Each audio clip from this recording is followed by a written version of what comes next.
আমি এটা কৈছো যে গভৰ্ণমেণ্ট হস্পিটালৰ ডক্টৰক ডিউটি আৱাৰ্ছৰ পিছত আমি প্ৰাইভেট প্ৰেক্টিছ কৰিব এলাউ কৰোঁ কাৰণ অসমত ডক্টৰ কম এজন নিউৰোচাৰ্জনে যদি যিমানে সাৰ্জাৰী কৰে মানুহৰ লাভ হয় কিন্তু কিছুমান ডাক্তৰে যোৱা কিছুদিনত ডিউটি আৱাৰ্ছৰ ভিতৰতো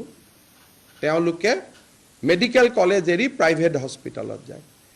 এতিয়া মই প্ৰাইভেট হস্পিটালখিনি কৈছোঁ যে মই ডক্টৰক একো নকৰোঁ আপোনালোকৰ লাইসেন্সখন কেনসেল কৰিম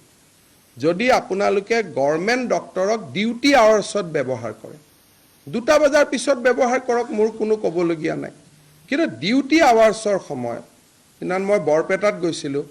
বৰপেটাৰ 2-এজন ডক্টৰে ডিউটি আৱাৰ্ছত গৈ নাৰ্ছিং হোমত বহি থাকে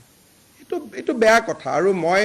আপোনালোকে জানে যে মই ডাক্তৰসকলক সন্মানো কৰোঁ কোভিডৰ সময়ত তেওঁলোকে আমাক বহুত সহায়ো কৰিছে